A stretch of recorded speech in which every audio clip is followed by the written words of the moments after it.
I was passing in and out of consciousness, a dull pain in my head where they hit me. I could tell that I was thrown into the back of a wagon. From what brief time I had my eyes open, I could see that they were taking me beyond the borders of Hyrule. I could feel the climate changing, the air getting drier and hotter. Between whispering voices, I could hear them saying things about me. A bit scrawny, don't you think? You asked for me to find someone small. I'd say he's perfect for the job. Our path was soon filled with the sounds of strange music and howling winds.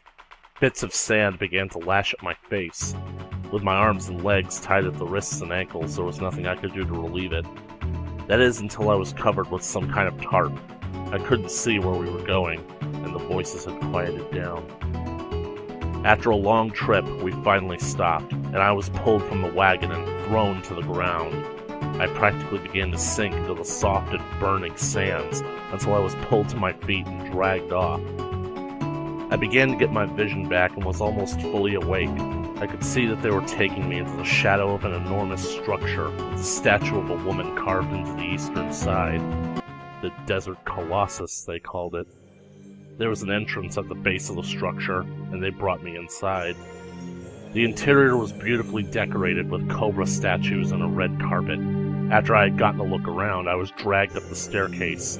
It was then that I noticed the people who had captured me. They had tan skin and fiery red hair, just like Ganondorf. They had slender bodies and their hair tied into ponytails, so I realized that they were all women. They wore purple outfits and bandanas that covered half of their faces. And I had the horrible suspicion that I had just been captured by Ganondorf's own people, the Gerudo, the thieves that hailed from the western desert, and if they had captured me, I was in serious trouble. I finally got enough strength back to fight and struggle, which seemed to amuse them, but it did no good. They dragged me over to the west wing of the entrance and forced me to my knees, and this is how I met her.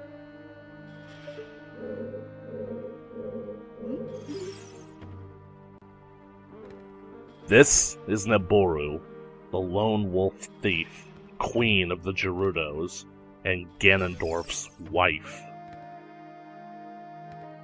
Hearing that, I was even more anxious than before. I thought for sure that they had captured me to steal the spiritual stones and give them to Ganondorf, but that wasn't the case. Though, they were a bit curious as to why I had them.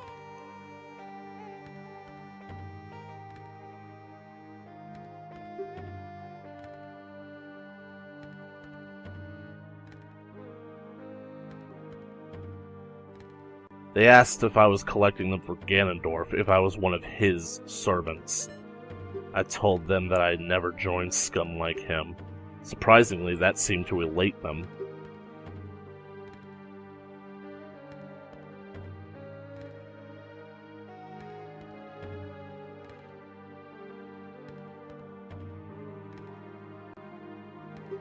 They revealed that they too were against Ganondorf. That threw me off. Why would Ganondorf's people be against him? More importantly, why would his own wife turn on him? Needless to say, I was curious now. If they didn't kidnap me on Ganondorf's behalf, why did they bring me here? And where the hell was I? Neboru went on to explain that she brought me here to ask me for a favor. I was hardly in the mood after all this to do anyone a favor.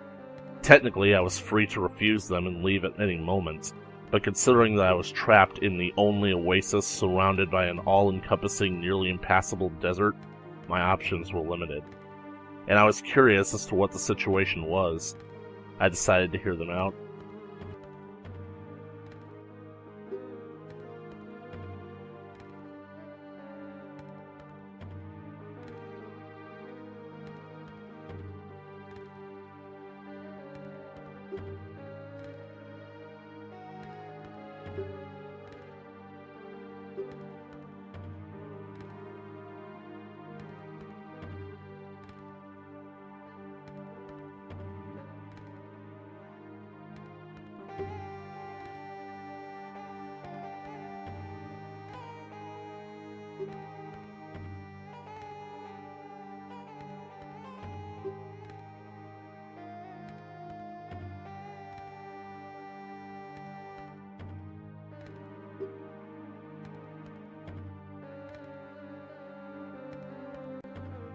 This place was the Spirit Temple, a sacred place for the Gerudo tribe, but Ganondorf and his minions had been misusing it as a hideout for their evil schemes.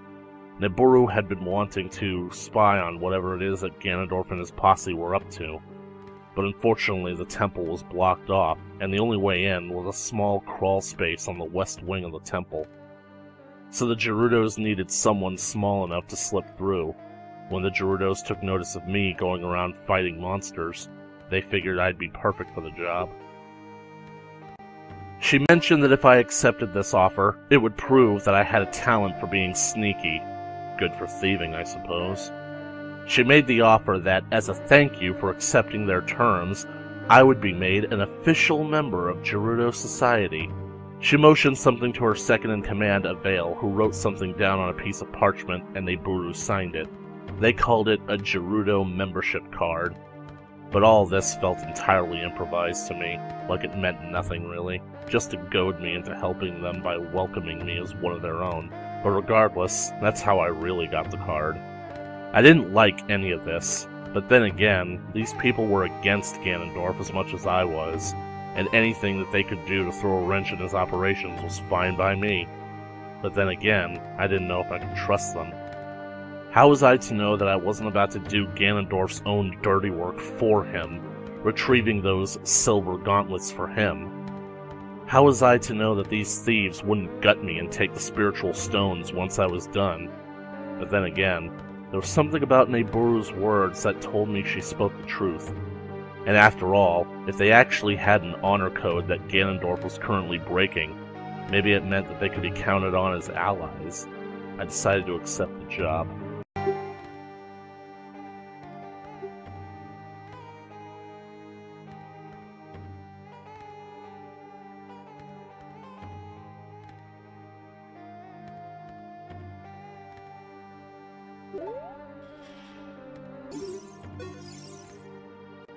I never quite found out what the Great Something was.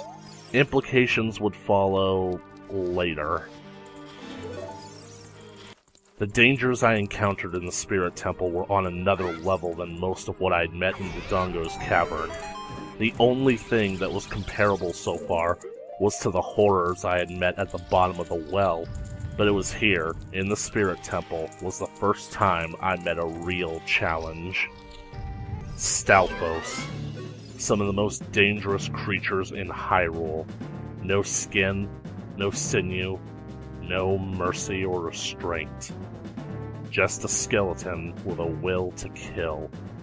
They are the cursed end result of Hylians who get lost in the Lost Woods. You'll learn more about them later. They are some of Ganondorf's most elite and dangerous servants. If I hadn't gotten incredibly lucky during my first encounter with one, I'd probably be dead.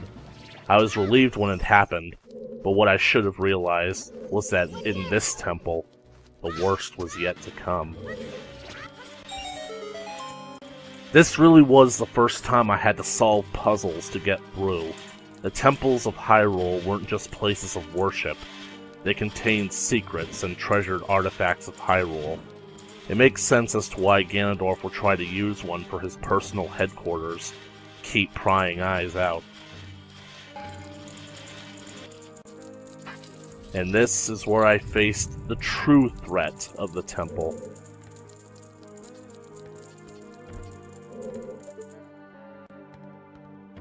I found myself in a chamber behind iron bars. There was no switch to open them up, so I assumed it was a dead end. The only thing in here was that heavily armored statue seated in front of the door with a large axe. When I got a good look at it, I realized it had the silver gauntlets. It was wearing them.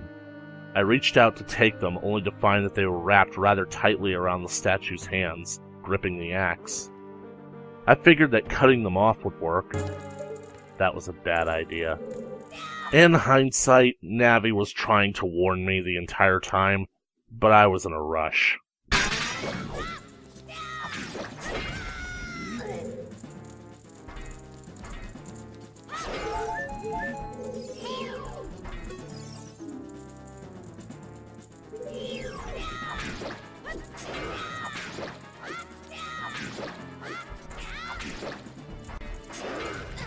Iron Knuckles. We don't know for sure if they are statues brought to life or if they're poor brainwashed souls to serve evil. But all I know for sure is they are big, heavily armored, and very strong. Every single swipe of this beast's axe felt like death.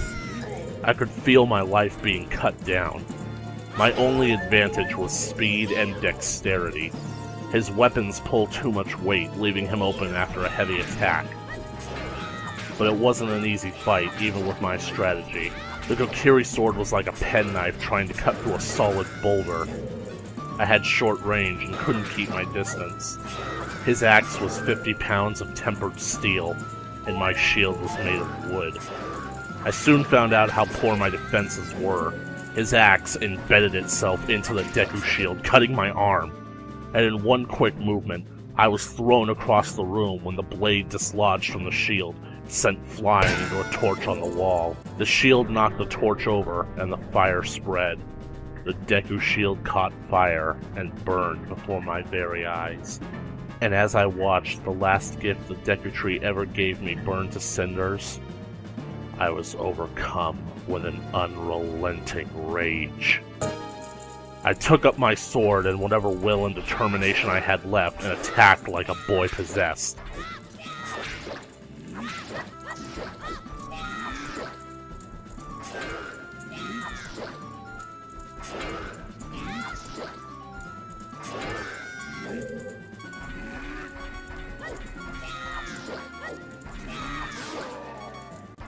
When I walked away from the fight, I was hurt pretty badly, but I was confident that I had utterly destroyed him.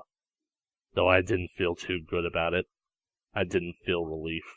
All that mattered was that I had lost something precious to me because of this fight, and it was gone forever. But hey, at least I managed to cut the gauntlets from his arms.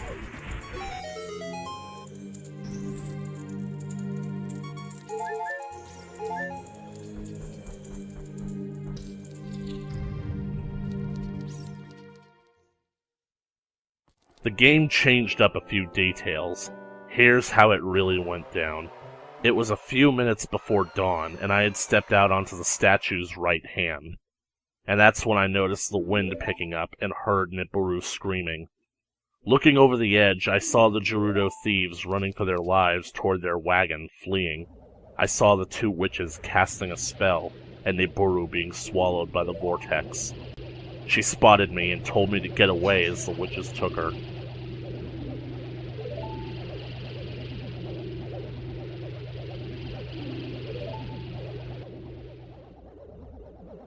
They retreated into the temple before I could stop them. The dawn crept over the horizon, and I thought about what I could do to rescue Nibiru, and that's when GanonGhidorah appeared. Instead of being casual as he was depicted here, he was actually a mix of both relieved as well as horrified to find me here. One way or another, he had learned that I had been kidnapped and searched all over Hyrule to find me. He was quite upset to have found me here, but relieved to see that I was still alive. But I was very badly hurt. Before I could explain, he assumed that the Gerudos had done this to me. Relations between the Gerudo and the rest of Hyrule were not amicable, and now because of Ganondorf, things were going to be worse. I tried to explain to GanonGhidorah that I needed to rescue Nibiru, but he would hear none of it. He claimed that he needed to get me to safety now so I could meet with Princess Zelda. He immediately took wing and snatched me up in his talons. He flew me out over the Desert Colossus back east. Before I knew it, we were over Lake Hylia again. But he wasn't about to let me down just yet. He was so paranoid about getting me to safety that he flew all the way to Hyrule Castle. He told me to stay safe and to be more careful. We couldn't afford to waste any more time with distractions and needed to stop Ganondorf as quickly as possible. He ordered me to go see Zelda and would hear nothing else, not my pleas to help Nibiru nor my explanation of what really happened. He just took off. And unfortunately for me, it wasn't too long after he had left that I realized the silver gauntlets were gone. He had taken them. I didn't know what to do for Nibiru. But if stopping Ganondorf meant saving her from the witches, I felt it best to get back on track. Maybe Zelda would listen to me and find a way to help me save her. So I turned to head toward Hyrule Castle, but then I stopped. The sun had risen and was high in the sky, but the drawbridge into Castletown still had not lowered. And though my eyes were tired and painful, I suddenly realized that there was smoke rising from behind the walls. I rushed down the hill toward the entrance, trying desperately to find out what was going on, when suddenly a freak storm rolled in. The clouds overhead grew dark and a light rain began to fall. Lightning struck around the area of the closed gate. This wasn't a natural phenomenon. And that's when I realized that all of this seemed eerily familiar. I could hear shouting from beyond the gate, people screaming, but there was no way for me to get inside. That is, until finally, the gates came down.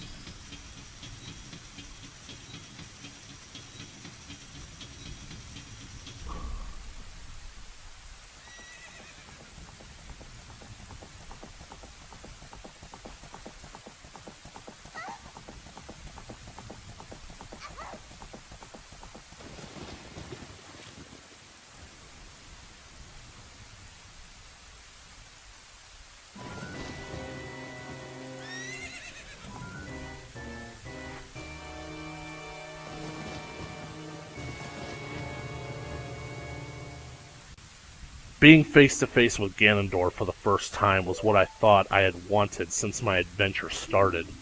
But now, beaten to hell and without a shield, I felt very exposed. And seeing him astride his horse, I felt tiny compared to him. Still, I defied him with all of my rage. I knew that this was my chance, and I wasn't going to waste it, not while Zelda was in danger.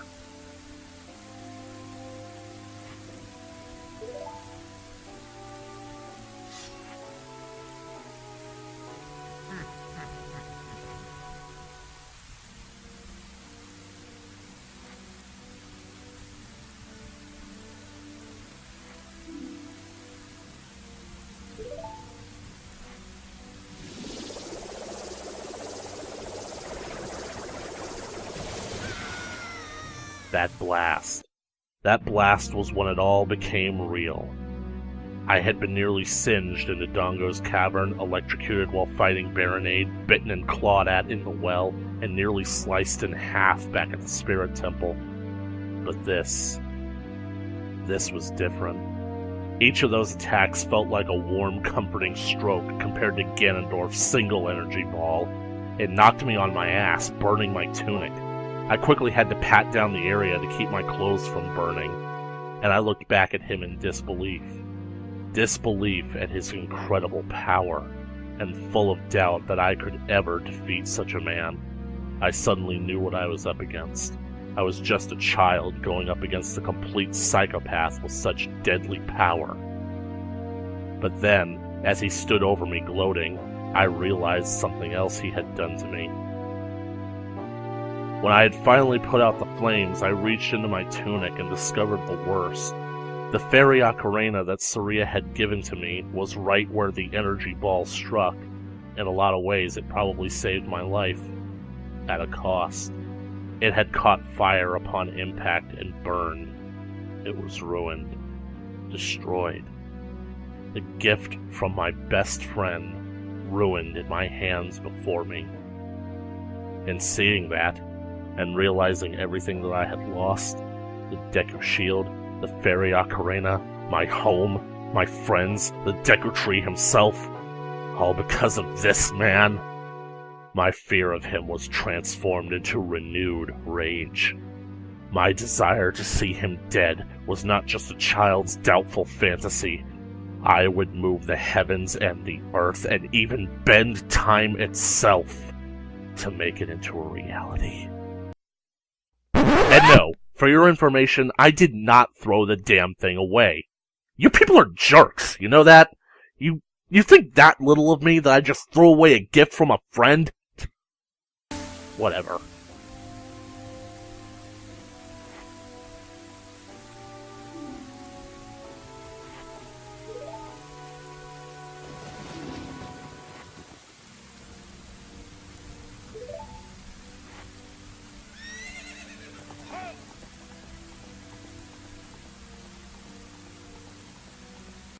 When it was all over, after Ganondorf was done boasting and he rode off, I watched him leave.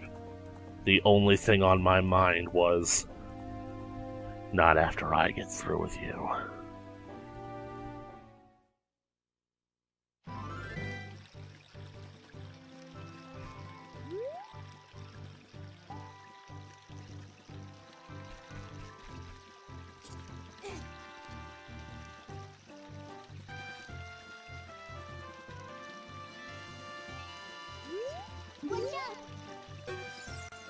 Truth be told, Zelda didn't just throw the Ocarina into the moat.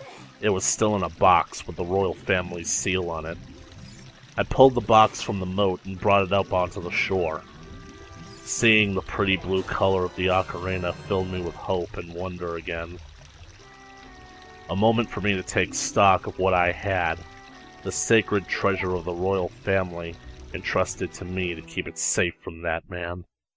There was a set of instructions nearby, not that I needed them. Simply touching the Ocarina brought me a vision, much like my dream. It was our further indication that the connection made between us was getting stronger, and starting to truly awaken.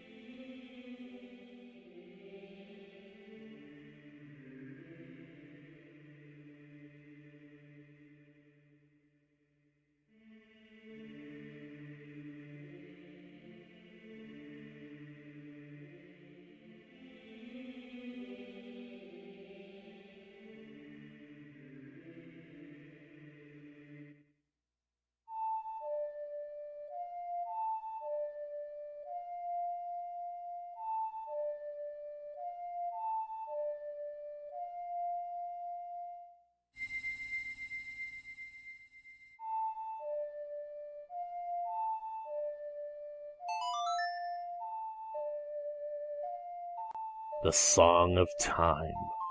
It was undoubtedly the most important song that I would ever learn. You guys probably won't see or think much of it during this adventure, but I can guarantee you this. This song controlled the fate of an entire world, just not this one.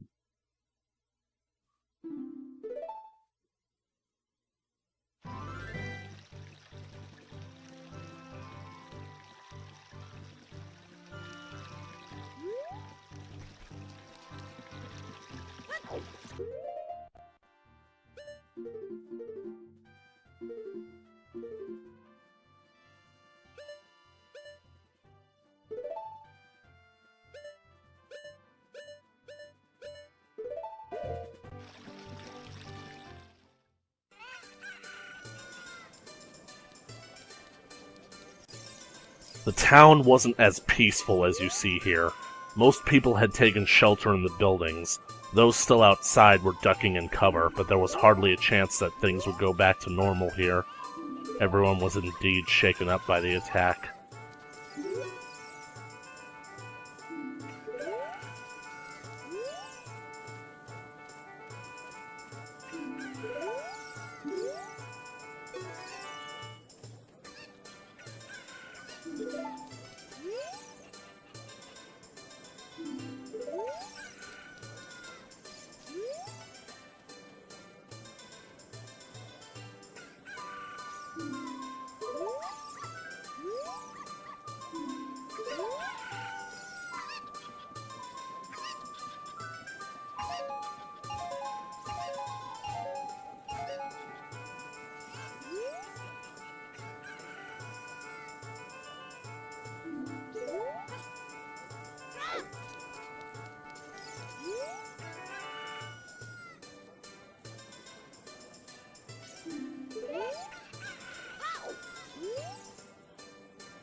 This was a reminder of how serious the situation was becoming.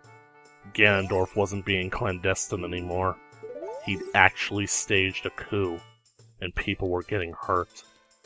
I didn't know what happened to the king, but the implications were that it was not good. Heh, one can only hope.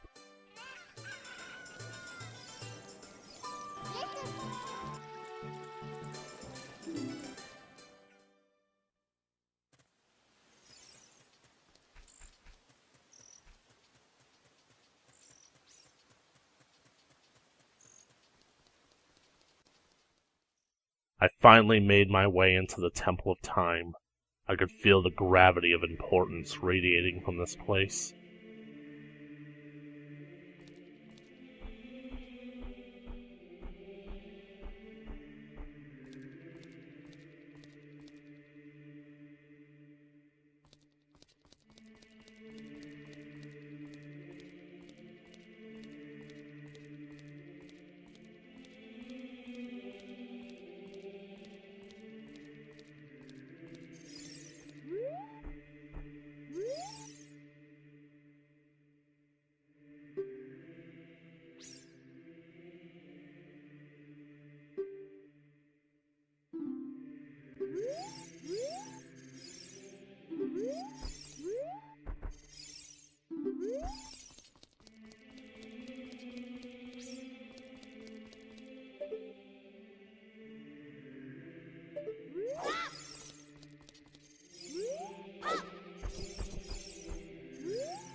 As I said, the layers of security to prevent unworthy souls from reaching the Sacred Realm.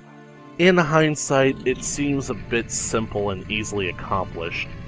This was the test set down by the gods themselves to judge all of mankind, after all. What I didn't consider, nor did Zelda even know about, was that there was one final security measure that we didn't account for.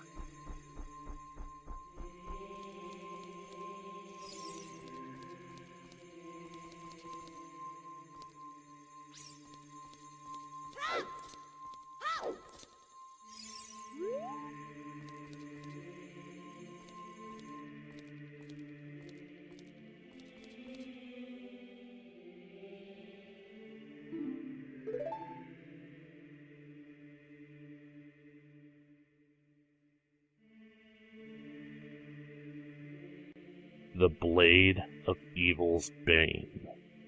My friend, the Master Sword. The moment I laid eyes on it, I could hear it. It had a voice calling me. Navi, of course, didn't believe it when I told her, but I was drawn to approach the blade. She didn't want me to touch it, sacred artifact and all.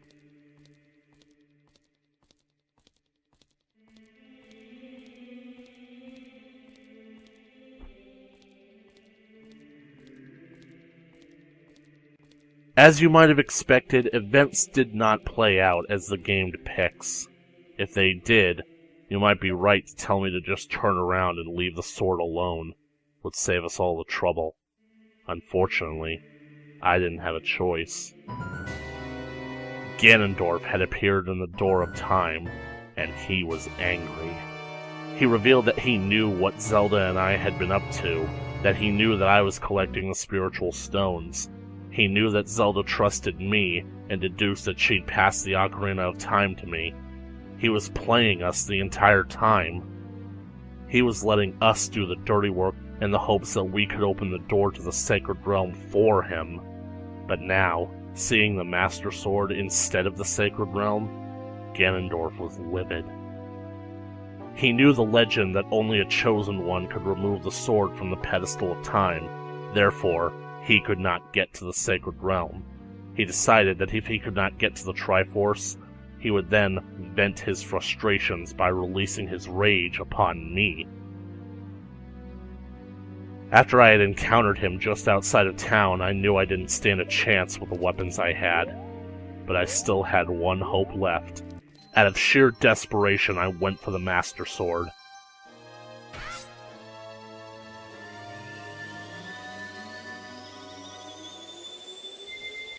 It probably would have been better had I just died there.